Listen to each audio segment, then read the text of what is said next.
اللهم افتح. نقرأ سورة الفاتحة.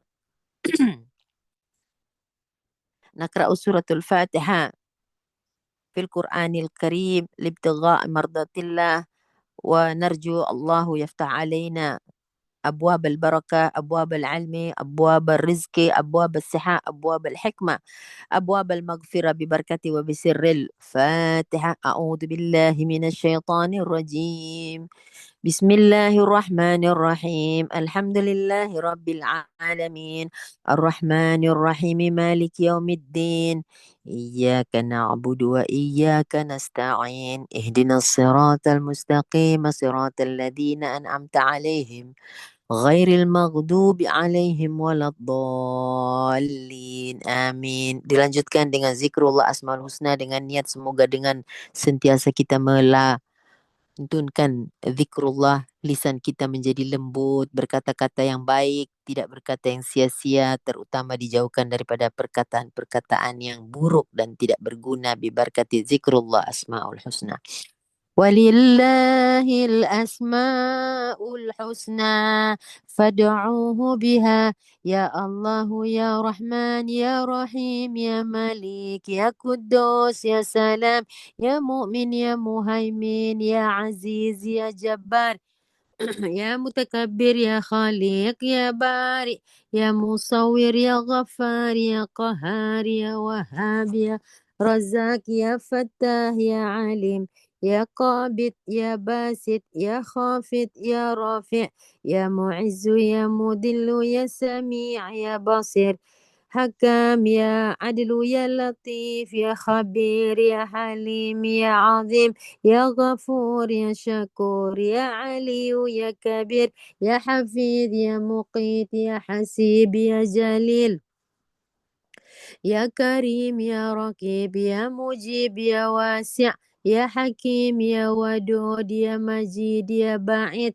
يا شهيد، يا حق، يا وكيل، يا قوي، يا متين، يا ولي، يا حميد، محصي، يا مبدئ، يا معيد، يا محيي، يا مميت، يا حي، يا قيوم، يا واجد، يا ماجد، يا واحد، يا أحد، يا صمد، يا قدير، يا مقتدر، يا مقدم، يا مؤخر، يا أول، يا أخير، يا ظاهر، يا باطن، يا والي، يا متعالي، يا بر، يا تواب، يا منتقم، يا عفو، يا رؤوف، يا مالك الملك، يا ذا الجلال والإكرام، يا مقسط، يا جميع، يا غني، يا مغني، يا مانع، يا ضار، يا نافع، يا نور، يا هادي، يا بديع، يا بقي، يا وارث، يا رشيد، يا صبور.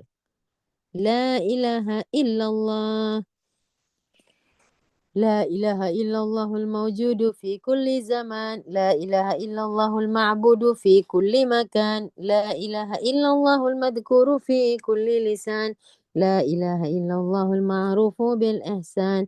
لا إله إلا الله كل يوم هو في شأن. لا إله إلا الله أمان الأمان من زوال الإيمان ومن فتنة الشيطان. يا قديم الإحسان كم لك علينا من إحسان، إحسانك القديم. يا هنان، يا منان، يا رحيم، يا رحمن، يا غفور، يا غفار. اغفر لنا، اغفر لنا وارحمنا وأنت خير الراحمين. وصلى الله على سيدنا محمد وعلى آله وصحبه وسلم. الحمد لله رب العالمين. الحمد لله، الحمد لله الذي هدانا لهذا وما كنا لنهتدي لولا أن هدانا الله. أشهد أن لا إله إلا الله وحده لا شريك له، وأشهد أن محمدا عبده ورسوله. اللهم صل على سيدنا محمد وعلى آله وصحبه وسلم. اللهم صل على سيدنا محمد وعلى آله وصحبه وسلم. اللهم صل على سيدنا محمد وعلى آله وصحبه أجمعين. اللهم أنت ربي لا إله إلا أنت خلقتني wa ana abduka wa ana ala ahdika wa wa'dika mastata'tu a'udzu bika min syarri ma sana'tu abu'u laka bi ni'matika 'alayya wa abu'u bi dhanbi faghfirli ya Allah fa innahu la yaghfiru dhunuba illa anta Subhanaka la ilma lana illa ma 'allamtana innaka antal alimul hakim. Rabbi shrah li sadri wa yassir li amri wa hlul 'uqdatam min lisani yafqahu qawli. Allahumma anfa'na bima 'allamtana wa 'allimna ma yanfa'una wa zidna 'ilma warzuqna fahma. Allahumma barik lana fi Rajab wa ballighna Sya'ban wa Ramadan. Allahumma sallimna li Ramadan wa sallim Ramadan lana wa tasallamhu minna mutaqabbala. اللهم انفعنا بما علمتنا وعلمنا ما ينفعنا وزدنا علما وارزقنا فهما فقنا في الدين وعلمنا التأويل صلى الله على سيدنا محمد وعلى آله وصحبه وسلم والحمد لله رب العالمين تقبل الله منا منكم تقبل ya karim. Alhamdulillah, apa kabar semua ibu-ibu? Jom kita sambung pengajian kita pada hari ini menjadi tetamu Allah. Tetamu dekat mana? Karena Allah Subhanahu Wa Taala ada beritahu melalui apa yang diilhamkan kepada para ulama, mereka berkata bahawa Al-Quran huwa ma'dubatullah. Al-Quran itu jamuan Tuhan. Al-Quran adalah jamuan Tuhan, jamuan Allah terhadap atau kepada umat manusia. Mari kita hadiri jamuan Tuhan, jamuan Allah untuk menikmati kalam-kalam sucinya, menikmati ayat-ayat yang tersirat di balik ayat yang tersurat yang kita namakan tadabbur.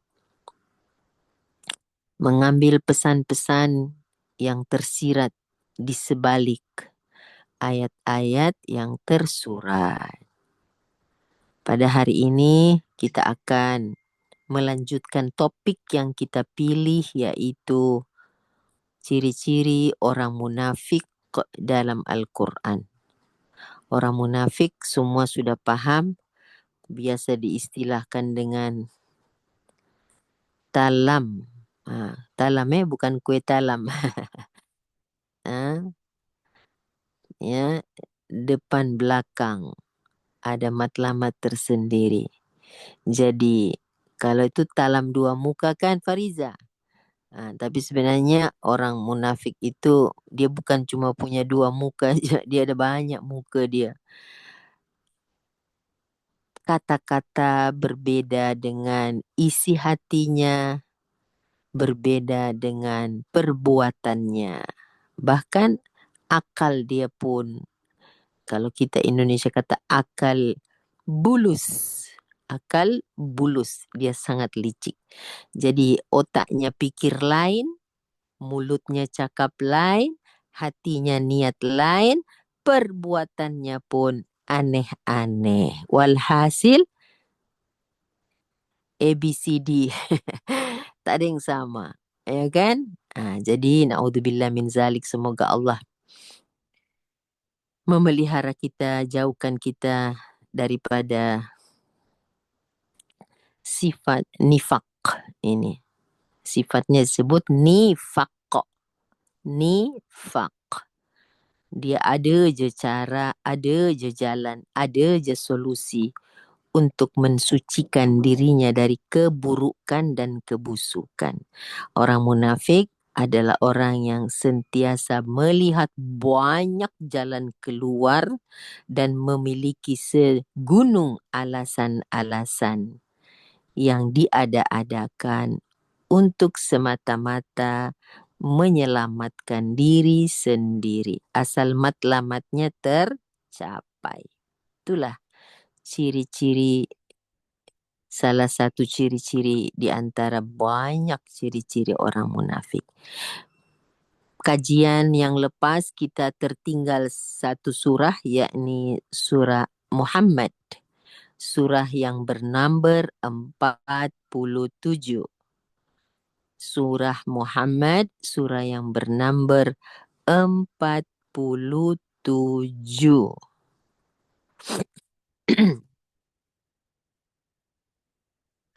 Yakni ayat 25 dan 26. Ayat 25 dan ayat 26.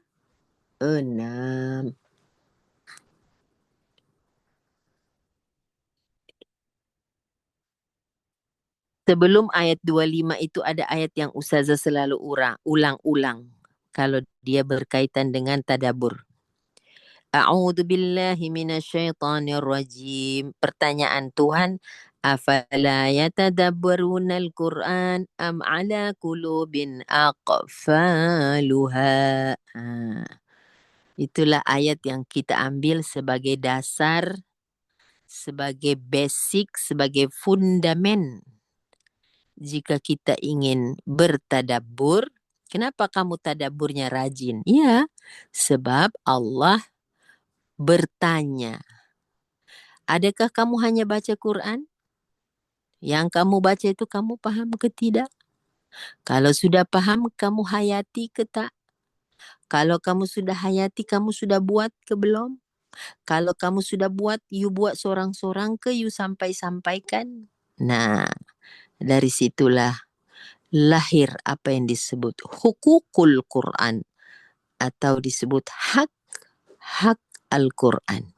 Yang Ustazah selalu ulang-ulang itulah dibaca, dipahami, dihayati, diamalkan, disampaikan. Am ala qulubin aqfaluha, atau mungkin bila dah tak tertarik nak baca, nak kaji, nak faham, nak buat, nak sampai, jangan-jangan ada tutupan. Am ala qulubin. Allah meng-highlight perkataan qulub, hati. Mungkin Al-Quran itu tak masuk di hati tapi dia bouncing macam bola. Tak boleh masuk, keluar saja. Atau nak masuk, terkeluar balik. Aqfaluha, maybe ada termangga, terlock, ada lock, padlock. Terkunci atau tertutup. Wal'iyadzubillah. Ya Allah, mungkin perangai kami tak senonoh, perangai kami jahat, kami solat tapi masih jahat, baca Quran tapi masih berkata-kata yang buruk, maybe kami taklah tertutup hati itu ya Allah, tapi maybe karena kami kekurangan bertadabbur Al-Quran. So, bila Allah bertanya, kita tak payah fikir jawaban sebab jawabannya sudah ada di dalam question tersebut. Kenapa tidak tadabbur Quran? Perangai teruk sangat, kata Muslim, kata mukmin, kata ikhlas. Kenapa perangai teruk? Sebab itu orang yang belajar Quran ini, dia kena bawa ayat-ayat itu sebagai amanah. Ya, supaya tidak ada tujuan keduniaan semata-mata untuk belajar Al-Quran itu. Kalau tidak nanti berbedalah. Hasil pikir berbeda dengan hasil zikir. Dia ingat yang penting udah baca satu surah satu hari. Yang penting sudah baca satu juzu per hari. Perangai mau teruk, tak terfikir benda tu. Jadi apa yang dibaca berbeda dengan apa yang dibuat. Maka datanglah ayat yang bercerita tentang innal ladzina irtaddu ala adbarihim innal ladzina irtaddu ala adbarihim min ba'di ma tabayyana lahumul huda asyaitanu sawwala lahum wa amla lahum. Sesungguhnya orang-orang yang irtadda. Irtadda ini mungkin ibu-ibu baru hari ini lihat secara detail kata irtadda.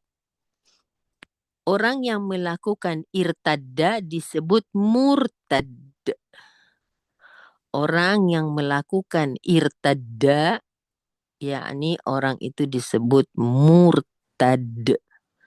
Kembali ke belakang, patah balik. Patah balik ke mana? Tadi dia kafir. Lepas tu dia dah Muslim. Lepas tu dia irtad. Ala adbarihim min ba'di ma tabayyana lahumul huda. Padahal sudah datang petunjuk, sudah jelas, dia sudah ikut benda tu. Kenapa dia patah balik? Iya. Oh, kata Allah, senang je jawapan dia. Asyaitan.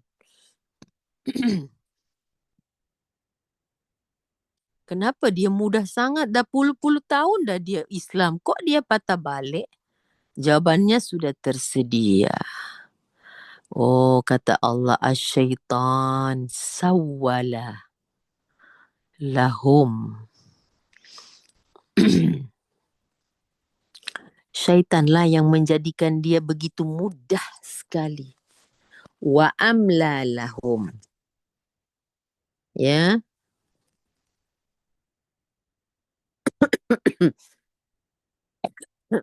Sawwala lahum. Oleh sebab itu dengan syaitan, dengan iblis, kita harus declare apa? Perang. Karena dia sentiasa menjadi musuh bebuyutan. Musuh yang tidak berhenti-henti untuk menghancurkan anak Adam. Dan syaitan ini juga apa tu? Dia ya biasa kita bincangkan tidak pernah putus asa. Ya, syaitan tidak pernah putus asa. Memberikan satu apa itu ya? Dia akan masuk kepada godaan-godaan batin ya, tipu daya batin yang halus, itu sawala. Sehingga dosa tu kelihatan enak gitu. Yang buruk-buruk itu sedap dilakukan. Ya. Artinya gini, syaitan tu dia tidak memaksa tapi membujuk. Sehingga seseorang yang melakukan dosa itu dia sudah menyiapkan alasan. Salah satu bentuk alasan ya, tapi kan macam tu. Sebab itu kalau guru saya kata la tapi ya. Tidak ada tapi. Bab iman, bab ikhlas tak usah pakai. Tapi kan, tak payah. Sawala artinya apa? Memesongkan tanpa memaksa. Artinya di situ ada bujuk rayu. Kesalahan itu seolah-olah rasional, logik. Sebab itu dia syaitan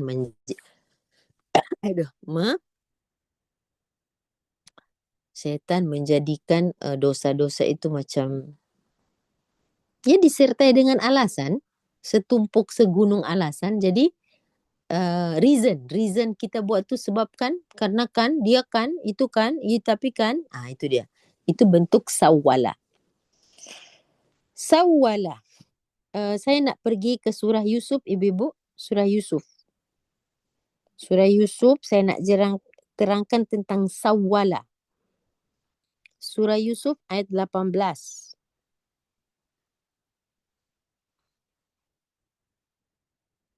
Jadi termasuklah was-was itu sawwala, zayyana, taswif. Semua yang gerakan-gerakan syaitan ini semua sawwala. Dia tidak memaksa tapi dia membujuk rayu. Sehingga orang yang dibujuk tadi terpedaya.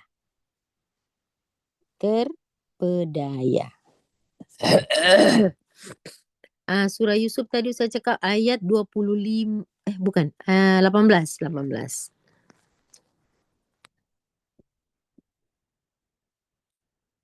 Ada ibu?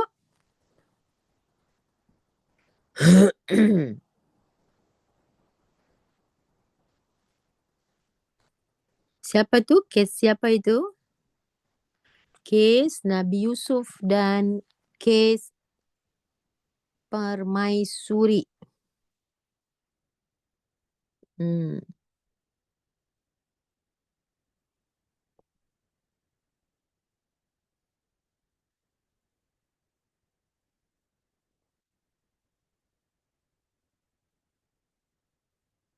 Sawalat.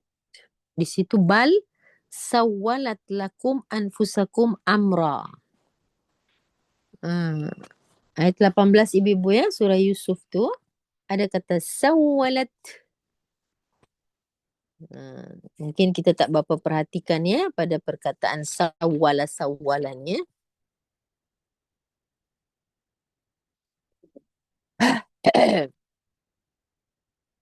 18 ibu-ibu.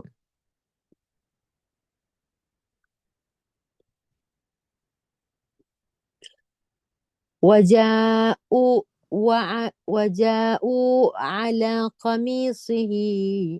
Saudara-saudara Yusuf dia datang kepada Nabi Yakub. Saudara-saudara Nabi Yusuf itu kan mereka panggil Nabi Yusuf pergi berburu minta izin. Kemudian mereka buat satu perbuatan buruk. Datanglah mereka pulang dari hutan daripada berkelah, daripada ya berburulah. Datang jauh. Datang dia bawa kamis. Kamis itu baju nah. Dengan mana baju itu ada bidamin kadhib. Dengan ada darah. Tapi darah yang kadhib. Darah palsu. Darah palsu itu apa? Maksudnya bukan darahnya Yusuf yang diterkam harimau, serigala. Tapi itu darah hewan saja. Qala. Kemudian Nabi Yakub berkata, Nabi Yakub diberikan satu keraguan-raguan oleh Allah atas informasi yang mereka bawa. Sawalat lakum anfusukum amra. Tengok Nabi Yakub kata apa? Aduhai, sebenarnya dirimu sendirilah yang memandang baik perbuatan buruk itu. Di situ sebagai seorang nabi dan sebagai seorang yang diberikan naluri, seorang ayah, tahulah, dapatlah merasai gejala kejiwaan yang berbohong itu kepada anak-anaknya. Sehingga dia mengatakan, sawalat lakum anfusukum amra. Akhirnya, menghadapi perkara seperti ini, tentulah Nabi Yakub tak adalah ambil rotan, pukul mereka semua. Tapi Nabi Yakub ini menghadapi dengan fasabrun jamil. Jadi, menghadapi kes seperti ini, dihadapi dulu dengan rasa ingin bukan mengamuk, memberontak, tapi menahan diri. Dan menahan diri itu, kata Al-Quran, cantik, jamil. Wallahul musta'an, tak apa. Allah akan tolong. Wallahu al-musta'an. Ingat. Kamu bohong, tak apa. Aku bersama Tuhan, dia al-musta'an. Akan memberikan segala macam pertolongan ala ma tasifun. Terhadap apa yang kamu ceritakan ini. Okey, itulah perkataan sawala. Jadi, kemana syaitan pergi kepada manusia pada bahagian sawala? Kepada nafs. Karena di situ dia gunakan anfusakum. Jadi, di sini ibu nafs memainkan peranan. Bukan hanya syaitan saja. Nah, syaitan menunggangi hawa nafsu manusia. Jadi ada dua godaan pada kita. Dua syaitan, satu nafs kita. Apabila kita tidak bisa tarbiyah dan tazkiyah nafs, maka nafs itu menjadi kenderaan syaitan untuk terus-terus memeksongkan kita. Wa amla lahum. Perkataan yang kedua adalah wa amla lahum. Oh ya Ustazah, saya nak apa bedanya sawwala dengan waswas? Kalau waswas dia dia bisikan halus yang datang berulang-ulang. Itu waswas. Kalau sawwala dia macam mempolish. Ya, yang buruk nampak baik. Tazyin, dia hiaskan itu. Sehingga bila orang buat dosa, dia lupa akan dia buat dosa tapi dia rasa tak salah. Dia buat dosa tanpa rasa salah. Begitu. Dan kenapa dia tak rasa salah? Sebab dia dicerdaskan oleh syaitan dengan berbagai alasan. Kemudian ada perkataan amla. Amla lahum. Amla di sini adalah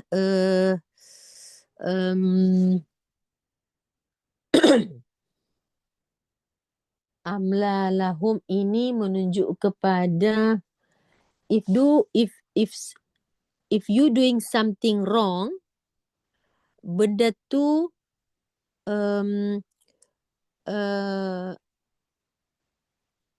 you ada peruntukan masa. Memperuntukkan masa untuk mengatur strategi. Begitu. Before and after. Okay, contoh. Saya nak doing something bad, saya kena fikir dulu kan? Betul tak? Apalagi something bad ni saya tak nak orang tahu. Maka saya akan berfikir. Di situ sawalat syaitan sudah datang.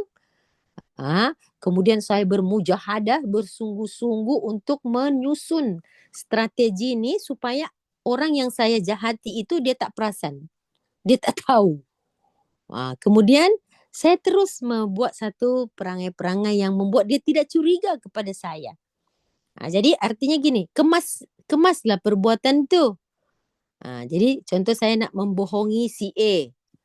Jadi saya akan berpura-pura dulu, gini. Bila terjadi kebohongan itu kepadanya, saya terus mempertahankan kebohongan itu dengan cara yang rapi, yang kemas, sehingga dia tidak menaruh curiga kepada saya. Inilah amla lahum.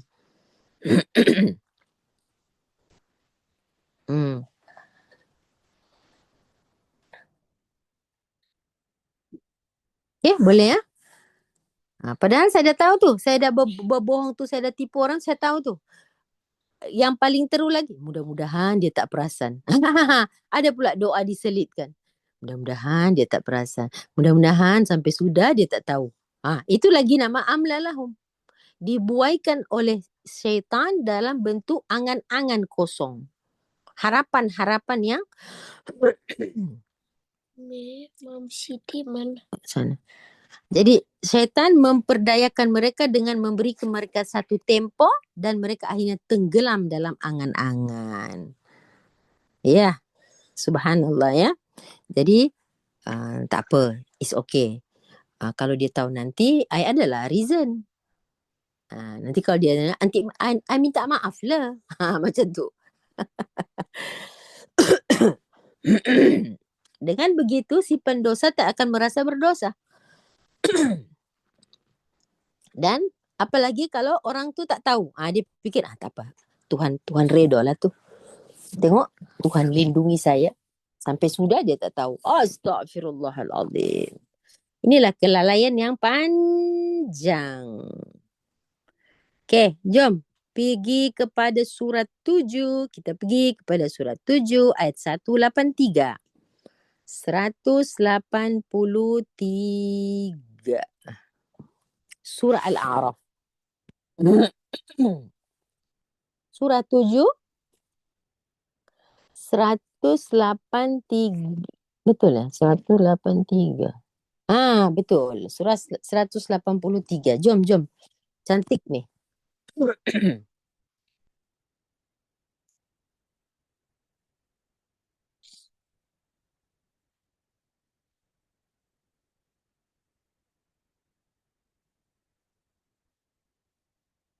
Ibu-ibu, dah tengok dah?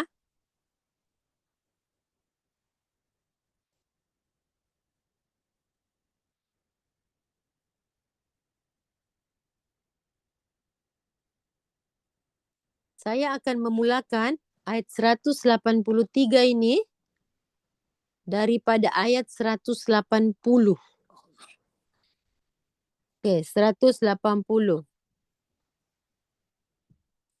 A'udzu billahi minasyaitonir rajim. Saya baca dengan cepat ibu-ibu. Okey. Ayat ini ayat yang selalu kita laungkan ketika membaca Asmaul Husna. Walillahil asmaul husna fad'uuhu biha. Hanya milik Allah Asmaul Husna itu. Maka fad'uuhu biha, bermohonlah kepada Tuhan yang memiliki nama dan sifat yang terpuji.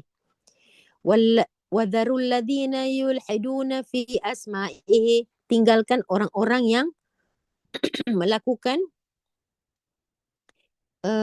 penyimpangan dengan nama Tuhan. Sayujzauna ma kanu ya'malun. Contoh bagaimana itu Ustazah? Orang yang melakukan penyimpangan dengan nama Tuhan itu apa? Salah satu yang saya sudah sebut tadi. Si A berbuat dosa, dia kadang karena tidak ketahuan, maka dia kata, Allah itu menutup aib saya. Dia sudah mempesongkan. Yulhiduna. Atau mungkin dia mempermain-mainkan nama Allah tidak pada tempatnya. Tidak mengagungkan Allah sesuai dengan dengan apa yang Allah letakkan pada dirinya dan tetapkan pada dirinya. Orang-orang disebut yulhiduna, ada satu profesi yang disebutkan orang-orang yang mulhid, mulhid. Orang-orang yang melakukan yulhiduna fi asma'ih. Maka Allah kata, kami akan balas mereka ikut apa yang mereka buat. Wa mimman khalaqna ummatu. Dan di antara orang-orang yang kami ciptakan ini, manusia-manusia ini ada satu umat. Umat ini mereka terus berada dalam hidayah. Yahduna bil haq. Sentiasa mereka mewar-war, mempertahankan hidayah Allah bil haq. Wa bihi ya'dilun. Mereka jalankan keadilan itu. Tapi ada juga orang-orang yang walladina kadzabu bi ayatina. So maksudnya ada negatif, ada positif. Itu biasalah kan. Allah selalu menciptakan yang baik dan yang buruk. Ada orang-orang yang terus pada hidayah, ummatan yahduna bil haq. Ada juga yang walladina kadzabu bi ayatina. Orang-orang macam ini kami akan berikan kepada mereka sanastadrijuhum min haitsu la ya'lamun. Bulatkan perkataan sanastadrijuhum. Ibu-ibu, daripada perkataan sanastadrijuhum muncullah kata istidraj. Jadi kalau nak cari istidraj dalam Al-Quran, ini dia. Sanastadrijuhum. Kami akan menarik mereka pelan-pelan, berangsur-angsur, rendah sampai kepada kebinasaan yang pada mereka tidak ketahui cara itu. Artinya kemunafikan itu terlepas. Berjaya mereka melaksanakan kejahatan mereka. Allah kata, sanastadrijuhum wa umli lahum. Inilah Ustazah nak bawa ibu-ibu ke sini. Karena ada perkataan umli lahum. Ya, aku beri tangguh kepada mereka. Jadi ada tempo. Umli. Kalau sana amla lahum. Kalau sini umli. Umli itu aku berikan ke mereka tempo di situ. Dan mereka rasa bahawa tak apa. Kebohonganku, kezalimanku tak ketahuan. Karena apa? Allah tangguhkan benda tu dan mereka makin jatuh kepada kebinasaan. Dan Allah buat satu statement penutup, inna kaidi matin. Sesungguhnya rencanaku amat teguh. Ya Allah, na'udzubillah min zalik. Kita tak nak kita dalam kaidnya Allah. Alam tara kaifa fa'ala rabbuka bi ashabil fil alam yaj'al kaidahum. Kaid. Ya, bila mereka menipu Allah, Allah juga ada kaid. Ini kan satu tipuan yang mereka buat kepada muamalah yang rusak. Ya, muamalah yang rusak ini Allah pun ada kaid, dan kaidnya Allah itu amat matin, amat kuat. Dan akhirnya akhirnya apa Ibu? Datanglah ayat yang berkata awalam yatafakkar. Tidakkah mereka itu berpikir sebenarnya Muhammad yang aku utuskan, yang mereka kata ada penyakit jinnah, ma bisahibihim min jinnah. Jinnah itu apa? Penyakit gila. Maksudnya penyakit yang tak waras, ya, yang hilang akal. Apa semua yang dia kata ni? Ya, tak pernah kami dengar. Ini dongeng orang-orang dulu lah. Mulailah mereka membuat satu sangkaan-sangkaan.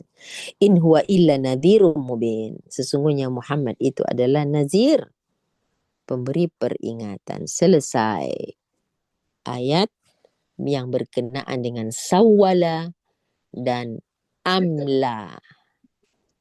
Hebat ya Quran ini, subhanallah. Jadi Ustazah ambil satu ayat untuk terangkan ayat lain dengan perkataan yang ada kaitan. Sehingga saya punya kerja menjadi mudah. Kerja saya menjadi ringan. Sebab ayat menjelaskan ayat yang lain. Tak payahlah. Tak payahlah susah-susah payah. Ya kan? Itu namanya tafsir bil ma'thur. Jadi ibu-ibu terbantu dengan satu ayat ini. Ada ayat yang ada kaitan, jadi terbantulah pemahaman kita. Nah, saya pergi balik ke surah Muhammad. Ya, boleh tulis di situ Ustazah? Ya, boleh tulis situ. Umli tulis Muhammad 25. Di sana amla lahum. Tak apa, yang tak belajar bahasa Arab pun tak apa. Tapi boleh tahu kan bunyi-bunyinya macam ada kesamaan atau kemiripan jumlah, bukan jumlah, jenis hurufnya alif, mim, lam. Cuma bunyinya sedikit terdapat perbedaan. Disitulah tugas saya untuk menerangkan berdasarkan tafsir-tafsir yang mu'tabar. Ya,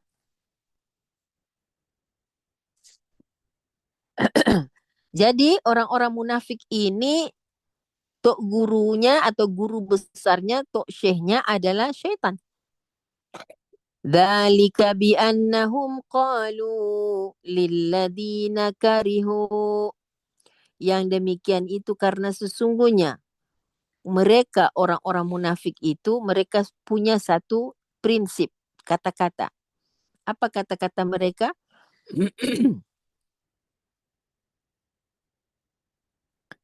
Mereka punya kata-kata kepada siapa?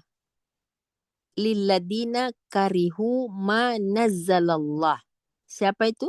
Ibu-ibu perhatikan ayat 26 ada dua jenis manusia jahat. Manusia pertama ialah orang munafik. Dzalika bi annahum. Hum di situ orang munafik.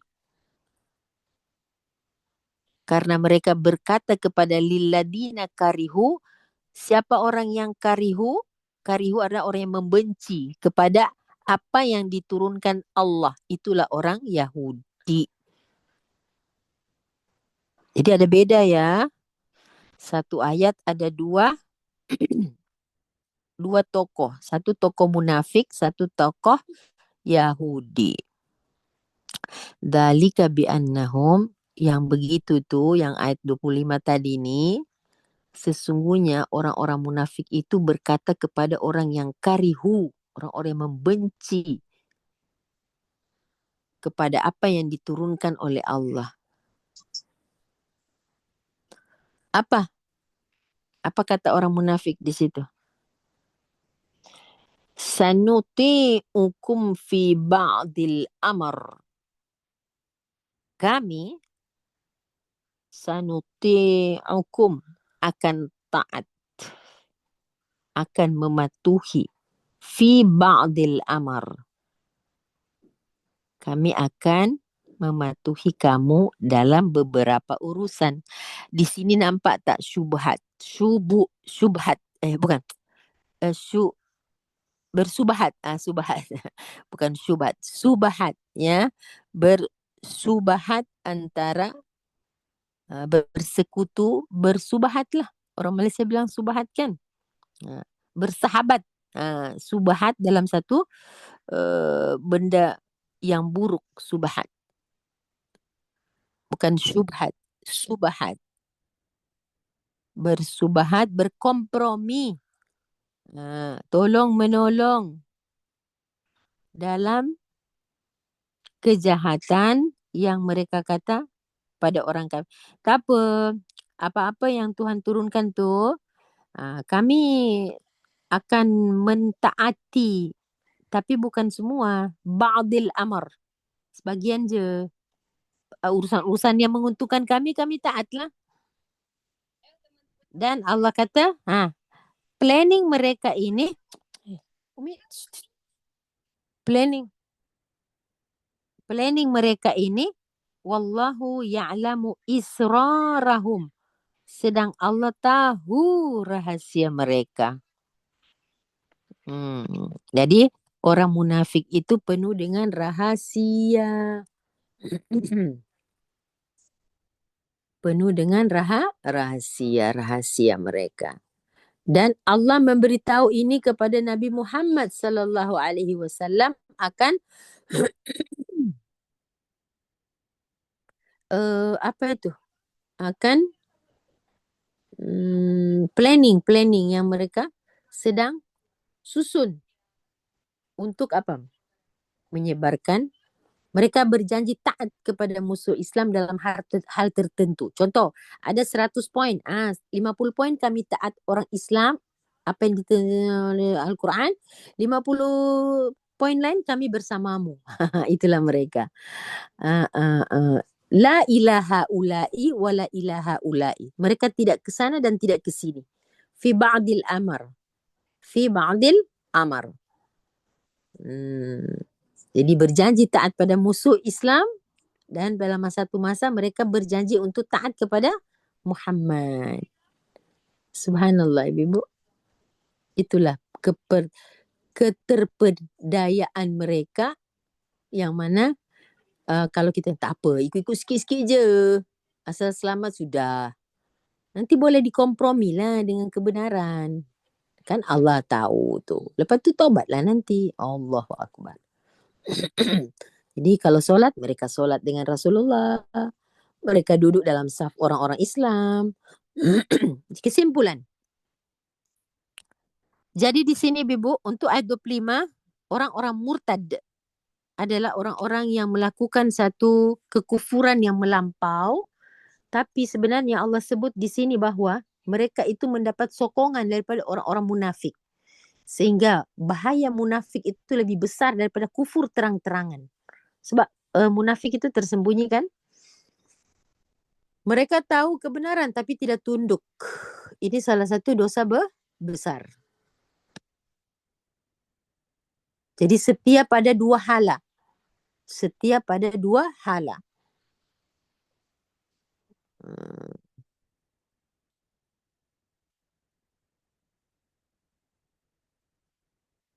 Ya, Ibu. Sekian pengajian untuk surah Muhammad ayat 25-26. Sampai situ saya masuk kepada bagaimana hubungan orang munafik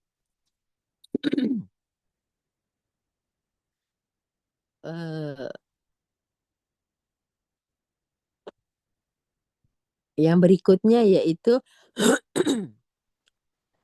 orang munafik itu mereka sentiasa bergembira jika orang mukmin ada terkena bencana. Orang munafik kalau orang mukmin kena bencana, kesusahan, seronok dia. Seronok sekali. Okey, apa yang Ustazah nak ambil ayat di sini? Ayat yang Ustazah nak ambil di sini ialah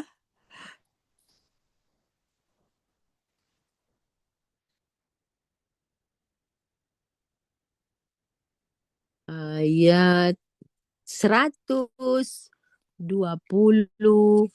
surah Ali Imran.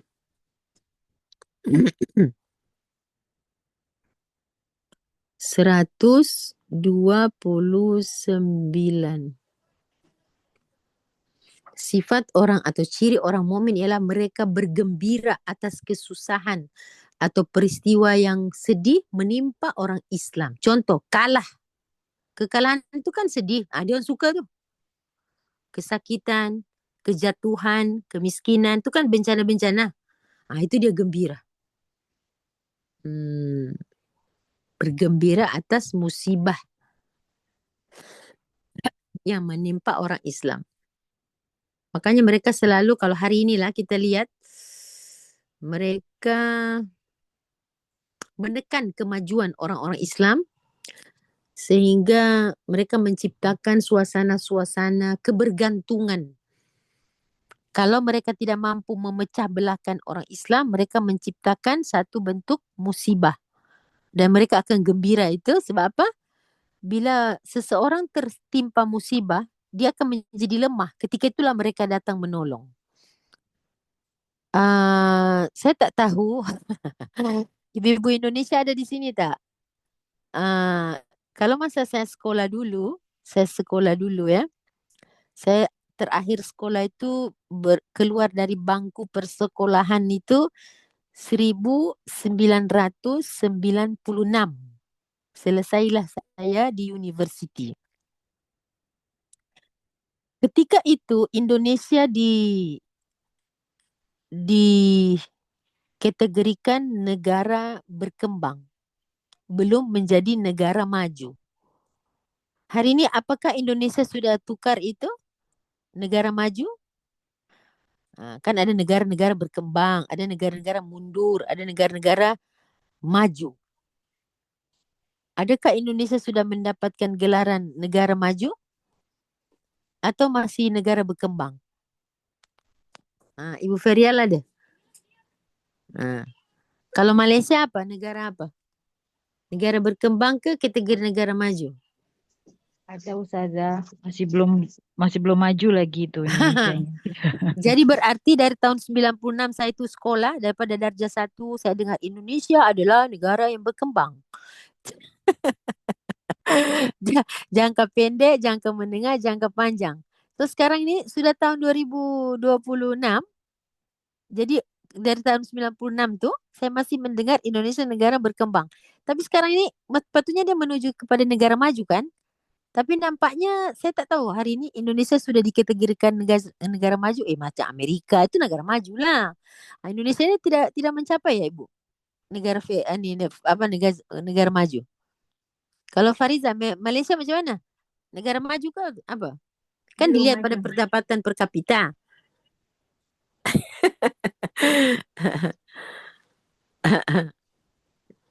Tidak ada kemajuan. Masih berkembang Negara berkembang. Astagfirullah. Negara berduka. Ya Rabbal Alamin. Saya itu negara berkembang. Saya ingat lagi ibu guru saya kata Indonesia termasuk negara-negara berkembang. Nah saya tak tahu Malaysia sekarang ini sudah negara maju atau macam mana? Aduh Akbar. Ya Allah Akbar. Nah, salah satu bentuk kemunafikan yang hari ini kita boleh nampak dari penindasan ekonomi itu. Ya kan? Jadi banyak juga ulama melihat tentang praktik keluarga berencana. Ya, keluarga berencana. Sehingga dipaksakanlah ulama-ulama untuk memberi apa pendapat tentang KB, keluarga berencana, birth control. Boleh ke tak boleh? Bising. Ulama sana cakap ini, ulama sini cakap. Sebenarnya mereka ada agenda. Okey, negara-negara yang Muslim padat penduduknya ditekan dengan KB, keluarga berencana. KB lah, birth control. Tapi negara-negara yang bukan Muslim, disuruh pula beranak banyak-banyak. Ini salah satu bentuk mereka berkata kami menginginkan kebaikan. Sebenarnya mereka sedang menjalankan kemunafikan. Innama nahnu muslihun. Sesungguhnya kami ini sedang ingin meratakan pendidikan, jangan ada anak-anak terbiar. Tapi negara yang non muslim, mereka kembang menyempitkan penduduk. So mereka tekan penduduk orang-orang Islam dengan alasan tengoklah orang Islam, negara tak maju, negara berkembang, negara mundur tapi penduduknya banyak. Padahal sebenarnya yang membuat kita mundur tu bukan kitanya saja. Apalagi kita sejak daripada dulu ya, termasuk negara-negara yang dijajah, ada satu istilah yang sangat terkenal ya, yang dalam bahasa orang Belanda tu dipanggil divide et impera. Indonesia kenal lah tu, apa itu divide? Divide et impera. Mengadu domba. Iya, politik mengadu domba. Ini adalah salah satu ciri orang-orang munafik punya kaid. Kaid. Salah satu trik yang mereka praktikan. Politik divide et impera. Betul lah, et impera. Itu bahasa Belanda, itu bahasa Latin lah ya. Jadi memecah belahkan. Latin ya. Jadi strategi politik untuk artinya disebarkanlah isu-isu itu. Jadi sekarang ni kita sedang berbicara tentang politik divide et impera yang lebih dahsyat lagi. Ya, dia memecah belahkan. Termasuklah kemajuan teknologi, kita perlukan handphone tapi berpecah kita dalam rumah. Yang bapak begini, yang ibu begini, yang anak begini. Secara halus. Jadi divide et imperanya berkembang juga. Dengan strategi yang lain lah. Berpecah, dalam rumah itu berpecah. Ya. Sehingga ada beberapa murid-murid ya, yang ibu-ibunya selalu mengadu. Mana tempat yang tak ada handphone, Ustazah? Allah, saya kata di mana tak ada handphone? Semua ada. Oh Allah, pening kepala. Jadi kita menjadikan handphone ni alat bantu, dalam masa yang sama alat yang paling menakutkan. Konon-konon kita boleh maju dengan handphone, tapi kita pun boleh rusak dengan handphone. Subhanallah. Ya kan? Jadi itulah. Hari ini kita sedang berhadapan dengan Ghazwatul Fikr. Ghazwatul Fikr. Perang urat saraf. Ditelan mati mak, di luar mati bapak. Inilah sekarang umat tu. Makanya diperlukan uzlah. Satu momen-momen kita bersendirian dengan diri kita. Kita mujahadah kepada Allah. Kita muhasabah diri. Untuk apa? Minta kekuatan. Berdua-duaan dengan Allah. Berkhalwat. Kita nak minta kekuatan dari Allah. Karena Allah sendiri sudah berkata bahawa inna kaidi matin. Ya Allah, engkau punya kaid lebih kuat. Aku bergantung Allahul Musta'an. Bima yasifun, bima ya'malun. Engkaulah satu-satunya Al-Musta'an, penolong atas apa saja yang sedang menjadi agenda-agenda para kaum munafikin yang tidak berhenti sampai sekarang. So kita bukan bercerita orang munafik di zaman Nabi saja. Ya. Okey, orang munafik ini mereka punya satu sifat bergembira di atas musibah orang Islam atau orang mukmin. Jom. Maju ke depan surah Ali Imran 120. Surah nombor 3 ayat 120.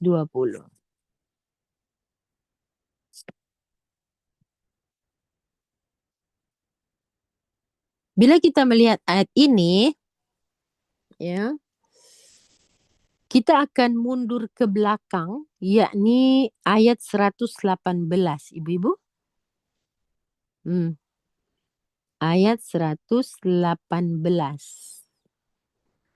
Ayat 118 ada tajuk di atasnya ialah larangan mengambil orang Yahudi sebagai wali, sebagai bitanah. Bitanah. Ya ayyuhalladzina amanu la tattakhidhu bitanatan. Bitanah ini apa? Bitanah. Larangan mengambil orang-orang Yahudi sebagai bitanah. Dan juga Kenapa mereka tidak boleh diambil sebagai teman kepercayaan?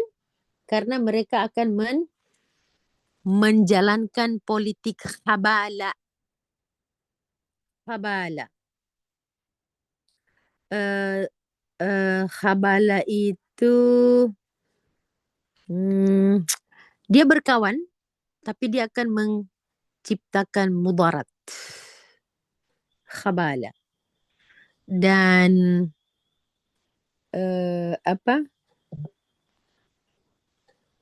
ayat berapa itu? 118 ya. Oke, ayat berikutnya selepas tu waddu ma'anittum. Orang-orang ini sangat suka apa yang kamu jadi susah. Terang-terang kan Al-Quran sebut waddu ma'anittum. Kalau you susah, memang waddu. Apa arti waddu itu? Waddu itu kalau ibu-ibu memang kalau belajar bahasa Arab ibu tetap itu waddu itu. Tapi ibu-ibu biasa menggunakan perkataan wadud atau mawaddah. Maksudnya, sangat ingin, sangat, matlamat mereka memang susahkan kamu. Begitu. Itu perkataan waddu. Sangat-sangat suka sekali mereka. Cinta betul mereka kalau you susah. Gembira sekali. Macam orang jatuh cinta itulah. Orang jatuh cinta perasaannya macam mana? Begitulah perasaan mereka kalau lihat kita susah. Qad badatil baghdha'u min afwahihim. Telah nyata kebencian dari mulut mereka. Wa ma tukhfi suduruhum akbar. Ya Allah ibu-ibu, tengok ayat 118 ni. Kamu tak nampak apa yang ada dalam sudur mereka itu akbar, lebih besar lagi. Yang disembunyikan oleh hati mereka. Tapi Allah kata qad bayyana lakum ayat. Oleh karena itu Allah nak buka, tabyinkan kepada kamu apa yang sedang mereka planning in kuntum ta'qilun, kalau kamu nak guna akal. Wah, macam tersinggung pula kita. Masalahnya you tak guna akal. Gitu kan? You all ni semua tak mau guna akal. Al-Quran kata. You tak mau ambil kesimpulan. Sedikit sekali yang menggunakan akal sihatnya. Ya. Masya Allah. Beginilah kamu. Antum. Macam itulah kamu. Ulai tuhibbunahum wala yuhibbunakum. Kamu suka betul mereka. Allah menggunakan kata hubb. Tadi waddu. Sekarang ada kaitan lagi dengan hubb.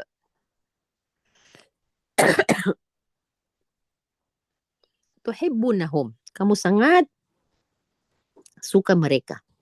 Wala tuhibbunakum. Mereka tak suka kamu. Highlight ayat ni.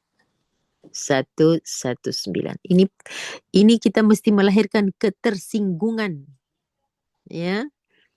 Pada diri kita sendiri akan bayan yang Allah terangkan dalam ayat-ayat ini. Wa tu'minuna bil kitabi kullih. Kamu beriman pada kitab-kitab semuanya. Wa idza laqukum, kalau mereka jumpa sama kamu, qalu amanna. Kita toleransi, kita beriman, kita ikut kamu deh. Wa idza khalau addu alaikumul anamilu minal ghaiz. Kalau mereka pergi dengan geng-geng mereka, mereka menyendiri, mereka pergi ujung jarinya mereka gigit lantaran marah bercampur benci kepada kamu. Subhanallah, begitu detail Maka menghadapi orang-orang macam ni, Allah ajarkan, kul, katakan pada mereka, pilah, mutu bighaizikum. Kamu nak geram, geramlah sana. Mutu bighaizikum. Innallaha alimun bidhatis sudur. Jadi ibu ayat 120 tu dia berkait rapat dengan 118 sampai 120. In tamsas tusibukum hasanatun, kalau kamu memperoleh hasanah, tasu'hum, niscaya mereka sedih hati. Wa in tusibukum sayyi'ah tafrahu biha. Kalau kamu dapat kebaikan, mereka sedih. Tapi kalau kamu dapat bencana, yafrahu biha. Farhan mereka, farhan, seronok mereka. Inilah keberterus terangannya Al-Quran kepada kita hari ini, Bebo. Oke. Sakit hati juga ya, Bebo ya. Wa in tusibukum sayyi'ah yafrahu biha. Jadi Allah kata, menghadapi orang-orang yang seperti ini, kamu perlu melaksanakan ibadah hati. Apa dia? Kuat. Yang diistilahkan oleh Al-Quran, kuat hati arti dia tasbiru. Wa in tasbiru wa tattaqu, kalau kamu terus kuat bertahan dan kamu berhati-hati terhadap situasi, suasana, pergaulan, pergerakan, la yadurrukum kaiduhum syai'ah. Masya Allah. Lihat, sekali lagi Allah menggunakan kata kaid. Kaid.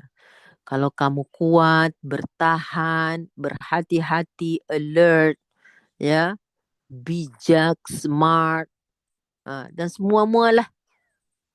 Sabiru isbiru wasabiru warabitu. Perkuatkan pertahanan persatuan kamu. Apapun kaid mereka, la yadurrukum. Apa saja kaid mereka tidak akan yadurrukum, la yadurrukum syai'ah. Innallaha bima ya'maluna muhit. Sesungguhnya Allah tahu segala apa yang mereka sedang kerjakan. Muhit. Muhit artinya pengetahuan Allah meliputi segala niat dan perbuatan mereka. Kenapa mereka gembira kalau kita susah, Ustazah? Ya karena hasad. Ya, hasad. Contoh, mereka sedang menjalankan satu trik supaya kita itu bergaya hidup moden, berbangga dengan kemajuan. Tapi akhirnya apa? Kita jadi orang yang lalai menjadi hubud dunia. Contoh, kita mencintai dunia, tidak menguasainya. Sedangkan Islam menyuruh menguasai dunia, tidak mencintai. Tapi kita jatuh pada hubud dunia. Dah lah tak kuasai dunia, cinta pula pada dunia. Kalau Islam dia suruh kita kuasailah dunia. Jangan cinta. Jangan cinta dunia. Kuasailah dunia supaya kamu tidak dikuasai oleh dunia. Contoh, jadilah tuan kepada hawa nafsu. Supaya kamu jangan jadi hamba kepada hawa nafsu. Nah, sekarang ini kita menjadi hamba hawa nafsu atau tuan? Kalau tuan kepada hawa nafsu, kita yang arahkan dia. Tapi kalau hawa nafsu menjadi tuan kita, dia yang arahkan kita.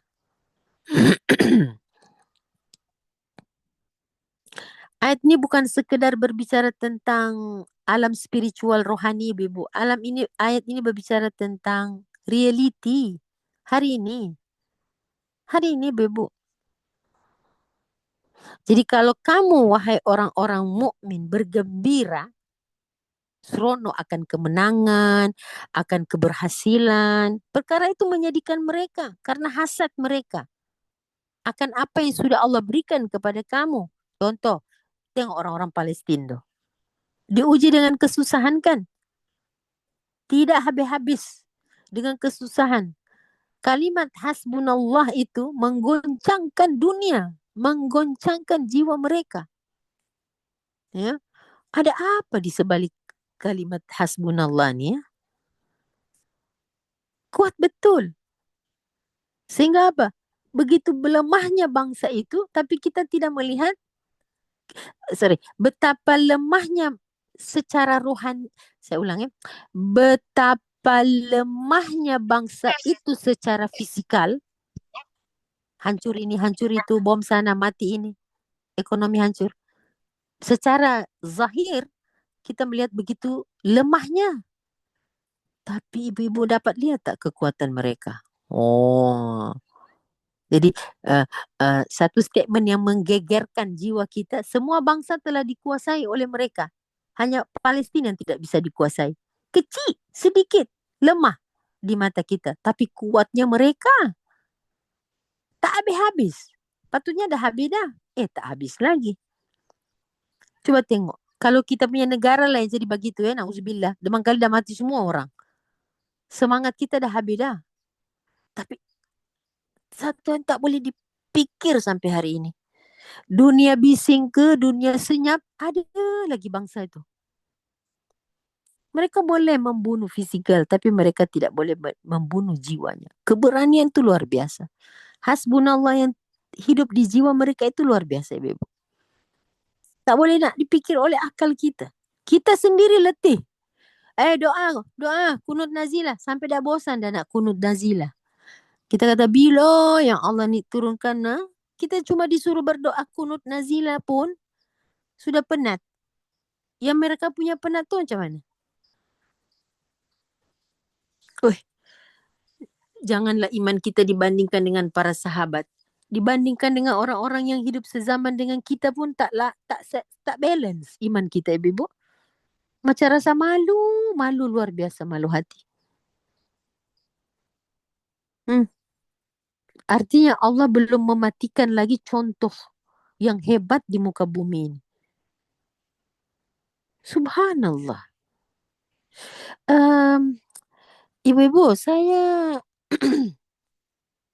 teringat kepada salah satu dialog.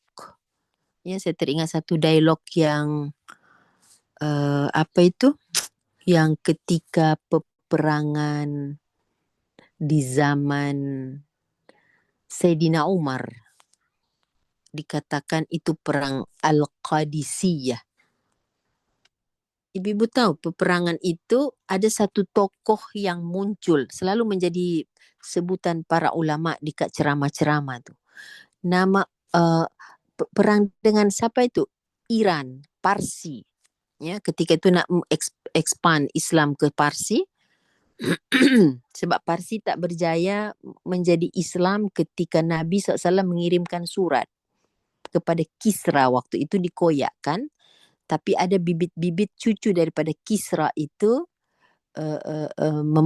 masuk Islam akhirnya. Kemudian pada beberapa tahun ke depan selepas Rasulullah wafat di zaman Sayyidina Umar, itu kalau ibu-ibu baca satu panglima perang, nama dia Rib'i bin Amir. Rib'i bin Amir ini, ibu-ibu, dia pergi kepada raja pada waktu itu namanya Rustum. Ada sebut Rustum, ada sebut Rostum. Apa namanya? Saya tak ingat dia punya nama itu. Fahruzad, ya. Dia pergi ke sana. Yang saya suka itu dialognya Rib'i ketika dia pergi menghadap Raja Rustum itu diabadikan sampai hari ini. Ya. Adakah Rustum masuk Islam? Tidak. Rustum tidak masuk Islam. Dia tetap dengan keyakinannya. Tapi raja selepas dia itu masuk Islam. Namanya Hormuzan. Ini dinasti Sasanid di Iran atau Parsi. Jadi kalau ibu tengok dekat situ, yang saya suka sekali perkataan Rib'i bin Amir itu, dia berkata Allah itu telah membangkitkan kami, ya, datang kepada Rustum dan dia berkata Allah itu membangkitkan kami, satu bangsa yang diberikan kekuatan, di mana dimulakan dengan dakwah Nabi Muhammad SAW, dan dengan dakwah itu kami jadi kuat dan kami diberikan satu bentuk perubahan besar, yakni dulu-dulunya kami menjadi ibadul ibad, ya, ibadul ibad artinya kami hamba kepada hamba, artinya manusia itu jadi Tuhan, manusia itu jadi pujaan, jadi tempat pujian. Min ibadatil ibad ila ibadatillah. Muhammad itu membawa perubahan daripada menjadi hamba kepada hamba menjadi hamba kepada Rabbul Alamin. Muhammad itu datang mengajar kita daripada melepaskan diri min dhiqid dunia ila si'atiha, kesempitan dunia kepada keluasan dunia. Maknanya kalau kita menguasai dunia, maka kita berleluasa mengembangkan agama ini. Karena kita tidak kuasai dunia lah, maka kita tidak mengembangkan agama ini. Kita tidak bisa mengembangkan dakwah. Kenapa? Ibu-ibu, dunia ini harus di tangan, bukan di hati, jangan. Begitu. Dunia ini harus di tangan, di hati jangan. Saya teringat satu istilah kepada Sayyidatina Fatimah, artinya al-batul. Al-batul, satu istilah yang disindarkan kepada Sayyidatina Fatimah itu al-batul, melepaskan dunia dari hatinya, bukan dari tangannya. Itu istilah al-batul. Jadi Fatimah tetap menggiling tepung untuk makan, membuat roti, tidak melepaskan dunia dari tangannya, tapi menciptakan gap dengan dunia. Sebab kita bukan makhluk untuk dunia. Dunia untuk kita, tapi kita bukan untuk dunia. Kita untuk mana? Untuk akhirat. Jadi ketika Rib'i bin Amir itu menceritakan tentang apa ajaran inti yang dibawa oleh Muhammad sallallahu alaihi wasallam, maka dia membeberkan tentang dakwah Islam ini, memindahkan daripada ibadatul ibad ila ibadillahi rabbil alamin, kemudian memindahkan dhiqid dunia, ya, memindahkan kesempitan kehidupan di dunia ini kepada ila si'atiha. Jadi setiap inci di muka bumi ini adalah ibadah, adalah rizki Allah. Jadi orang Islam mesti pandai berpolitik, politik yang bersih. Kalau kita tidak berpandai berpolitik, kita menjadi korban politik.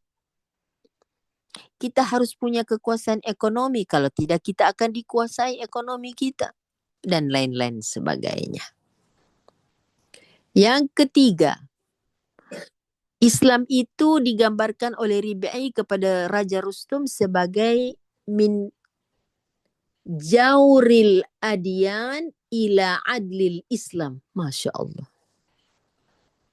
Dari kezaliman agama-agama, kan agama-agama ini kalau macam Kristian, tinggalkan dunia, mengabdi pada gereja. Itu cara Kristiani. Jadi kaum kaum gereja berperang dengan kaum raja-raja. Islam tidak begitu. Islam dia mengajarkan min jauril adyan, dari penindasan agama-agama yang doktrin, kepada adlil Islam. Masya Allah, keadilan Islam.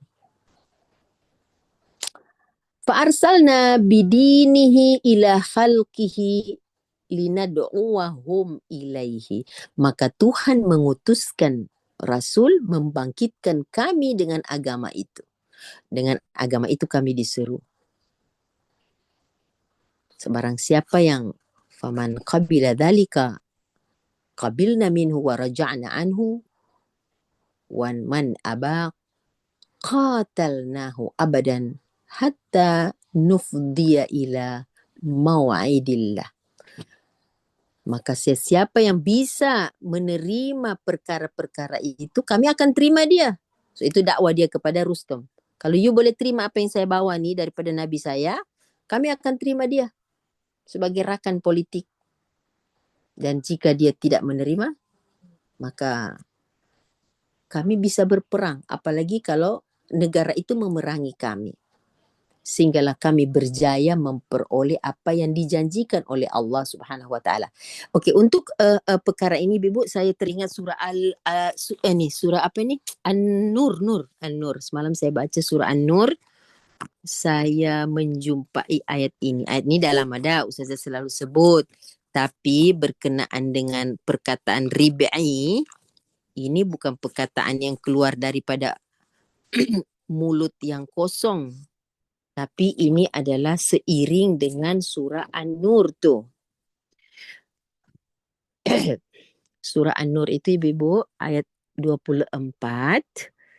Ayat 24. Semalam saya baca ayat ini. Saya baca itu tanpa sengaja sebab saya main buka aja Quran tu. Hari ini saya ingin Tuhan berbicara padaku tentang sebuah ayat. Saya jumpa ayat ni. Ya, Ustazah dah tahu dah ayat ni. Tapi Ustazah ingin Allah ajar lagi. Apa ayat yang penting hari ini? Biasa begitulah persahabatan saya dengan Al-Quran. Apa Tuhan nak buka ayat ini? Kadang saya bukan apa-apa. Saya ingin mendapatkan ilham Ibu ya. Saya ingin mendapatkan ilham. Jadi saya dapat ini ayat. Oh, ayat ini kena dikedepankan. Jom kita lihat surah An-Nur ayat 54. Naik ke atas, tengok tajuk. Jangan biarkan orang munafik berkuasa di muka bumi sebab mereka akan bergembira dengan kesusahanmu kan. Jadi Allah beritahu, manusia semuanya, kekuasaan yang dijanjikan Allah untuk dunia ni, Allah akan bagi kepada orang-orang yang taat. Dan orang-orang yang rajin mengerjakan amal soleh. Kalau guru saya kata, amal soleh itu jadi hobi. Apa hobimu? Main golf. Tak boleh lah. Hobinya main-main je. Ganti. Hobimu apa? Beramal soleh. Jadikan amal soleh itu sebagai hub. Sesuatu yang kamu cinta. Beramal soleh itu sesuatu yang kamu... Bantu orang. Itu hobi saya. Nasihati orang. Menyelesaikan masalah orang. Itu dah jadi hobi. Jangan. Hobinya apa? Makan-makan. Hobinya apa? Jalan-jalan. Jangan. Nanti kita tertipu dengan hobi-hobi itu. Hobi-hobi yang tidak membawa masuk syurga. Pilih hobi, something yang you cinta itu yang membawa kepada cinta Allah dan Rasul. Jom kita tengok 54. Qul Muhammad, katakan kepada umatmu, atiullaha. Coba taat kepada Tuhan. Wa atiur Rasul. Bila dia nak memberikan ketaatan, taatlah kepada Allah dan Rasul. Bila dia nak beli loyallah kepada Allah dan Rasul. Fa in tawallau fa innama alaihi ma humila wa alaikum ma humiltum. Kalau orang yang kita dakwa itu tak nak atau nak berpaling, tak apa. Rasul hanya sebagai balaghul mubin. Biar saja. Kewajiban kamu adalah kalau ada orang berpaling, maka sesungguhnya Rasul tu tidak akan ditanya. Kenapa si tak nak? Musa, kenapa Fir'aun tak beriman? Kamu kurang kuat menghadapi Fir'aun. Tidak begitu.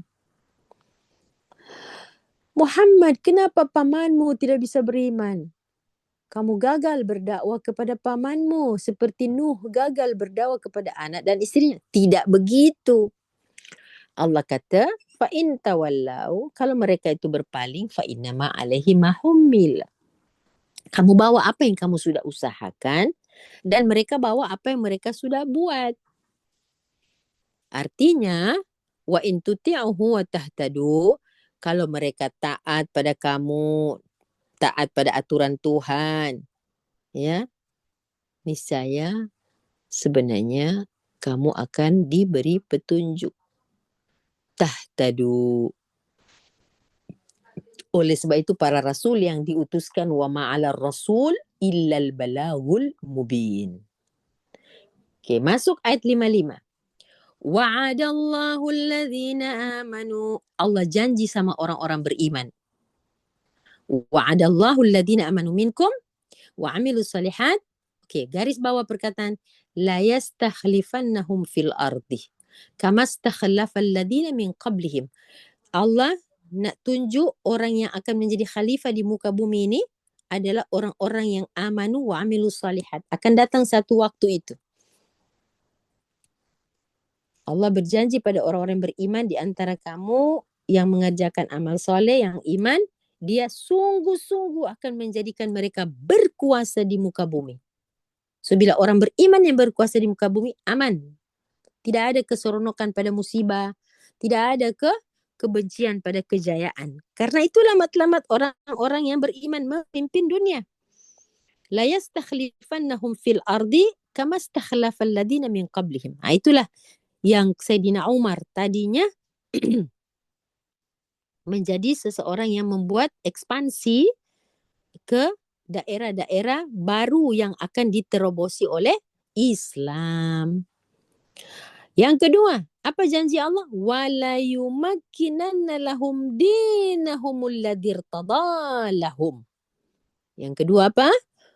Allah akan menjadikan orang yang berkuasa tadi, beramal saleh, beriman tadi teguh. Dengan perkataan apa? Makkana yumakkinu wala yumakkinanna. Tadi la yastakhlifanna. Perkataan nomor 1 la yastakhlifannahum. Perkataan kedua yang antum harus highlight di sini la yumakkinanna lahum. Apa yang diteguhkan oleh Allah? Dinahum. Cara hidup mereka. Masya Allah. Sebab itu Rib'i, bila dia datang kepada Sayyidina Rustum, dia dengan pakaian yang subhanallah. Subhanallah. Ya, ibu boleh baca siapa itu Rib'i bin Umar bin apa tadi, bin Amir. Rib'i bin Amir. Macam mana dia punya gaya datang menjumpai Rustum, raja Panglima Parsi waktu itu. Ya, berpakaiannya sederhana. Ya, menunggang kuda yang ya biasa, bukan yang hebat, bukan kuda Arab yang hebat. Dia masuk ke istana tanpa ada rasa kerdil, rasa hina diri. Digambarkan Rib'i sempat menombakkan tombak yang kecil itu dan bersandar pada tombaknya ke permaidani istana pada waktu itu. Dan ucapan tauhidnya subhanallah menggoncang sejarah sampai hari ini, ribuan tahun. Ya. Ibu ambil ayat ini untuk sebagai prinsip dakwah kita sebagai orang Islam. Dan yang ketiga, wala yubaddilannahum min ba'di khaufihim amna. Ya, kalau sudah orang Islam, orang beriman, orang yang beramal saleh, yang memimpin dunia menjadi khalifah, pastilah Allah akan menukar keadaan mereka yang tadinya takut sebab dikuasai oleh orang-orang kafir, dikuasai oleh orang-orang munafik. Allah tukarkan khaufihim menjadi amna. Amna ialah apa? Aman, sentosa. Saya titipkan surah An-Nur sebagai rasa tenang Yang kedua, saya titipkan surah An-Nur sebagai sebuah harapan ibu-ibu kepada generasi kita anak-anak. Ini ayat untuk kita punya generasi akan datang loh. Ya. Ini janji, wa'ada. Ayat ini dimulai dengan kata wa'ada. Allah telah berjanji. Nah, jadi ibu tak nak tunggu ke janji Tuhan ni? Ini bukan di akhirat, ini di dunia. Ini sekarang punya cerita ni. Nanti di akhirat Ustaz. Tak ada, ini sebelum kiamat. Kombinasikan ayat ini atau combinekan ayat ini dengan surah 8 ayat 60. Surah 8 ayat 60. Tak payah tengok dulu, tak payah tengok. Letak je ke tepi tu. Okey. Saya mau ayat ni Ustazah. Saya nak merealiskan ayat ni. Saya nak realisasikan ayat ni. Macam mana Ustazah? Generasi kita. Ambil lah. How to make generasi kita kuat. Ambil ayat surat 8 ayat 60. Surah Al-Anfal ya. So Allah janjikan Allah akan ganti rasa takut kita dikuasai oleh orang kafir, oleh orang munafik ini. Khaufihim amna. Dan Allah sebutkan pada penutupnya ialah ya'budunani. Itu yang Rib'i kata tadi. Al-Islam datang untuk memindahkan, menukarkan ibadatil ibad kepada ibadatillah. Ya'budunani. Tauhid kena ditegakkan di muka bumi. La yusyrikuna bi syai'an. Wa man kafara ba'da dhalika fa'ulaika humul fasiqun. Siapa yang murtad, siapa yang kafir, siapa yang bangkang, siapa yang ingkar selepas itu, ulaika humul fasiqun. Mereka orang-orang yang rosak. Oleh kerana itu, ketika menjadi seorang pemimpin, seorang khalifah, aqimus salah. Dekatkan dirimu kepada Allah, bina hubungan melalui salat, talian dengan langit, wa atuz zakah, talian dengan hablum minan nas, wa ati'ur rasul, ikut sunnah-sunnah yang Nabi ajarkan. La'allakum turhamun, garanti kamu dapat rahmat. La tahsabanna alladhina kafaru mu'jizina fil ardi. Wow, ayat ini dahsyat you. Jaminan Allah, kamu tidak perlu risau bahawa jangan kamu sangka orang kafir maju, negara maju, orang-orang munafik dengan kelicikan mereka itu dikatakan mu'jizina fil ardi, bisa melemahkan kamu. Tidak. Jangan pikir mereka bisa melemahkan kamu. Allah akan menguatkan kita. Pada janji yang 3 tadi. La tahsabanna alladhina kafaru mu'jizina fil ardi. Jangan orang kafir itu merasa mereka akan mengalahkan kalian. Karena Allah telah menyiapkan wa ma'wahumun nar wala bi'sal masir. Di dunia mereka sudah panas. Ya, panas dengan idea-idea yang merosak. Dan di akhirat mereka punya ma'wah, tempat yang paling jelek. Iaitu Jahannam. Selesai. Okey, ibu-ibu.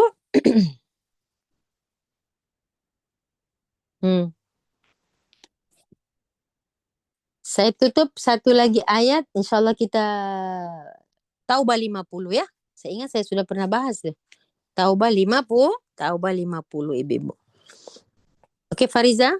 Catat Taubah 50 sebagai kajian yang akan datang. Ditambah lagi dengan orang-orang munafik. Sifat mereka ialah selalu mengabaikan orang-orang mukmin.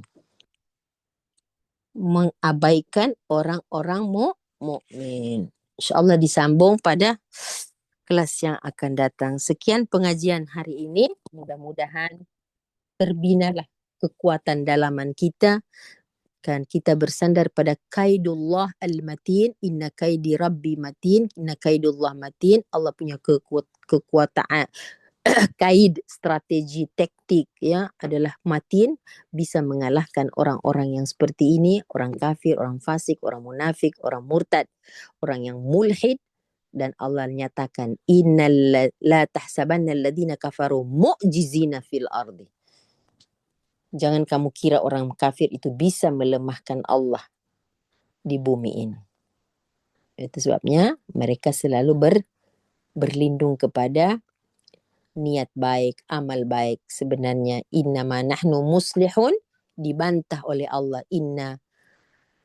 Innama nahnu muslihun menjadi humul fasidun. Mereka adalah orang-orang yang mufsidun atau fasid atau fasad, melakukan kerusakan di muka bumi dengan alasan-alasan yang mereka itu adalah orang-orang yang sentiasa melakukan apa ibu? Kerusakan di muka bumi. Salah satu benda yang mereka sangat-sangat rosakkan ialah apa ibu? Iman. Ya, inna hum al-mufsidun. Hum al-mufsidun. Bukan muslihun. Ayat 11-12 surah Al-Baqarah. Sekian pengajian kita hari ini. Barakallahu li wa lakum fil Qur'anil azim. Hadanallahu iyaya wa iyyakum ajma'in.